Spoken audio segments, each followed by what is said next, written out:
जितना बेहतर आपको इस वक्त आपकी स्क्रीन पर दिख रहा है ना, मैं यहाँ रहकर जो महसूस कर रहा हूँ वो उससे 1000 गुना बेहतर है।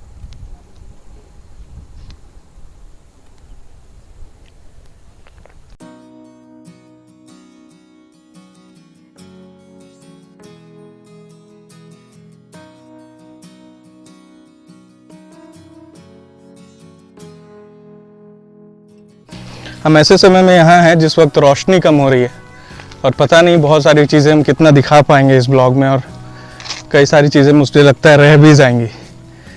तो ये पीछे हमारी तरफ जो मुख्य मंदिर है वो है, लेकिन मेरी ये भी कोशिश होती है कि कई चीज़ जो मुख्य मंदिर से अलग या ऐसी अट्रैक्शन वाली जगहों से अलग है वो भी आपको दिखा सकूं। तो जो यहाँ से मैं देख रहा हूँ वो देखिए।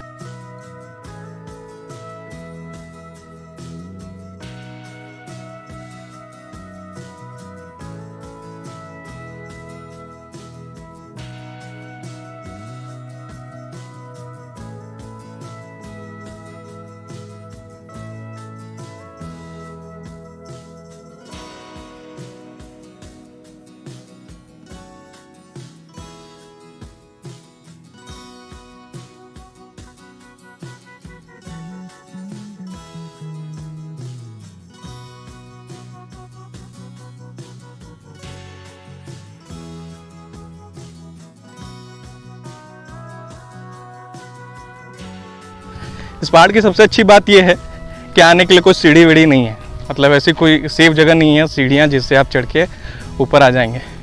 ये एक तरह से देखिए पीछे बिल्कुल खड़ी चढ़ाई है और इसी खड़ी चढ़ाई में से चढ़ते हुए आपको ऊपर तक जाना है, और जिस जगह तक पहुंचना है पहले वहां तक पहुंच जाते हैं। कम से कम वो हिस्सा तो आपको दिखा पाएँ कम होती रोशनी में जिसके लिए पहुंचे थे। तो यहाँ एक पता नहीं आप सुन पा रहे हो नहीं, मुझे शंख की आवाज़ सुनाई दे रही है।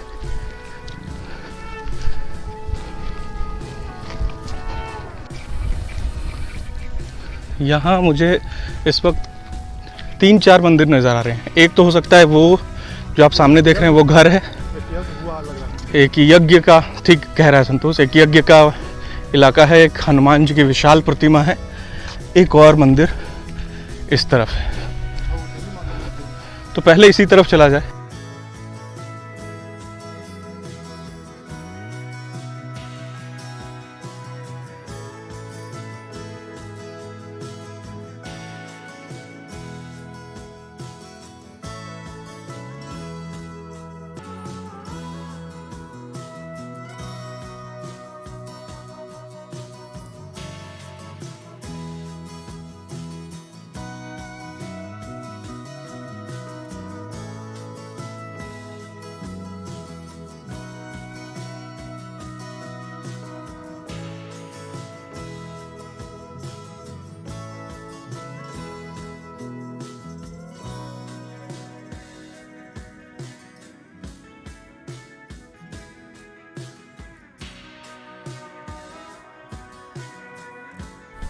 मुझे लग रहा है काश बहुत ज़्यादा वक्त लेके इस जगह आया होता।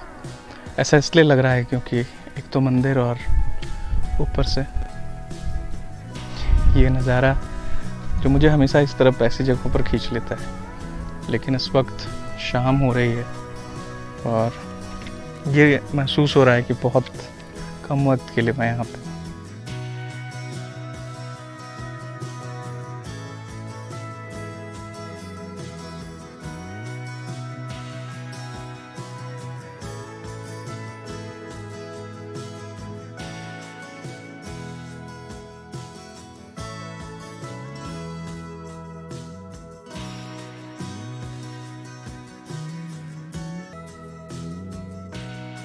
इस वक्त हम शिव के इस मंदिर में थे और अब हनुमान जी के उस मंदिर की तरफ, उसके बाद यहाँ की थोड़ी बहुत कहानियाँ।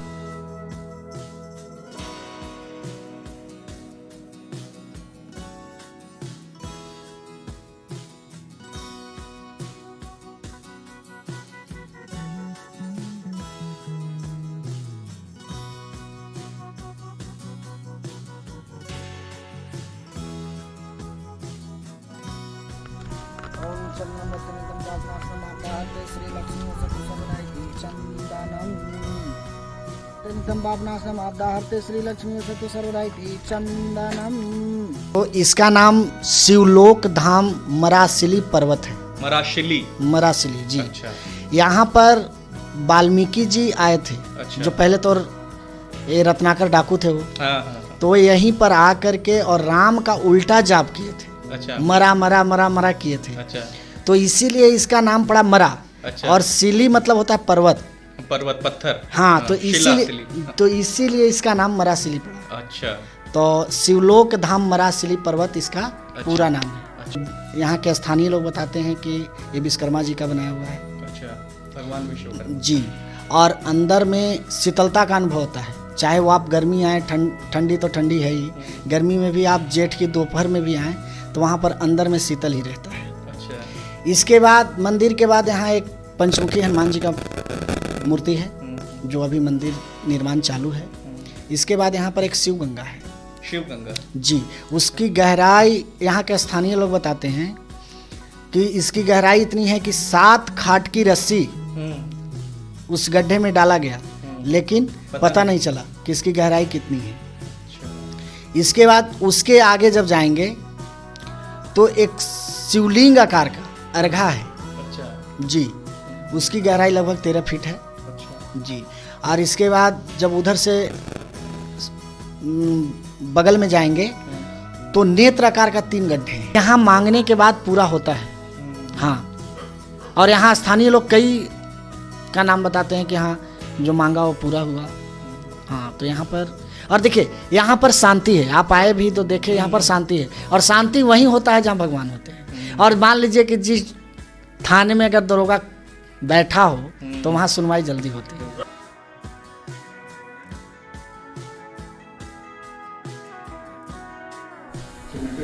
ऐसी मान्यता है कि इसी मंदिर को भगवान विश्वकर्मा ने बनाया है, लेकिन इसकी जो दीवार की मोटाई है वो आप अंदाज़ा लगाइए, देखिए। और ये जो गुंबद है वो सिर्फ स्थानीय लोगों ने बनाया है, और जो स्थानीय लोगों को बनाने की निशानी भी आपको दिखेगी कि वहाँ पर हल्की सी दरार भी है। बाकी इस दीवार में आपको कहीं कुछ नहीं दिखेगा। अभी जैसे हम थोड़ी देर पहले बात कर रहे थे, उस कमरे में जो उमसता थी, जो गर्मी थी उसकी, और यहाँ उतनी ही शीतलता है। इतनी ठंडक है कि आप यहाँ पर 5-10 मिनट रुक जाएंगे तो बहुत ठंड लगेगी आपको, है ना।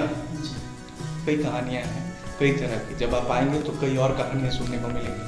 दंत कथाओं की कमी नहीं है, लेकिन जो पंडित जी से हमारी बातचीत हुई उन्होंने जो बताया वो ये कह सकते हैं कि वो अपने अनुभव के आधार पर, आधिकारिक जो उनकी पुख्ता जानकारी है उस आधार पर उन्होंने वो बातें हमें बताई।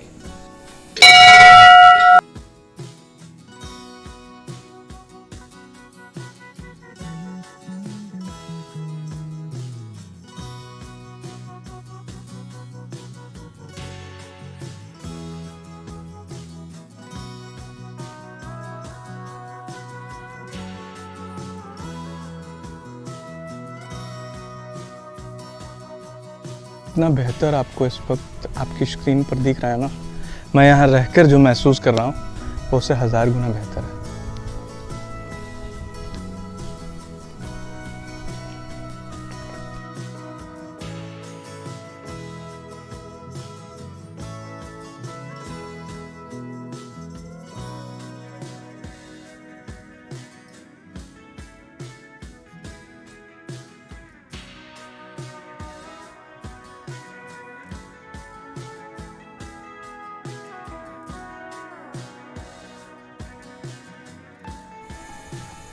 काश मेरे फ्लैश की रोशनी में इतनी क्षमता होती कि यहाँ के एक तालाब को आपको दिखा पाती, लेकिन संतोष लाना अपना वाला भी फ्लैश।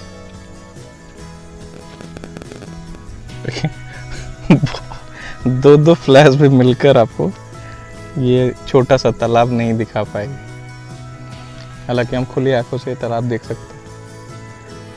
हालांकि यहाँ दिखाने के लिए बहुत कुछ है, लेकिन अब हमारे पास रोशनी ही नहीं है कि हम आपको बहुत सारी चीज़ें दिखा पाएँ। लेकिन मैं कुछ चीज़ें तस्वीरों में भी आपको दिखाने की कोशिश करूँगा। आप मेरे इंस्टाग्राम पेज पर आ सकते हैं और जो चीज़ें आपकी रह गई हैं देखनी वो तस्वीर के माध्यम से देख सकते हैं। तो अब हमें विदा दीजिए यहीं से, और फिर कभी आएंगे तो आपको जो जगहें रोशनी की कमी की वजह से रह गई हैं वो जगह दिखाने की कोशिश करेंगे। तो धन्यवाद कि ये पूरे ब्लॉग में आप मेरे साथ रहे, इस यात्रा में मेरे साथ रहे। उम्मीद करता हूँ कि आप आगे भी इस तरह की यात्राओं में मेरे साथ शामिल रहेंगे। फिर मुलाकात होगी, बने रहिए।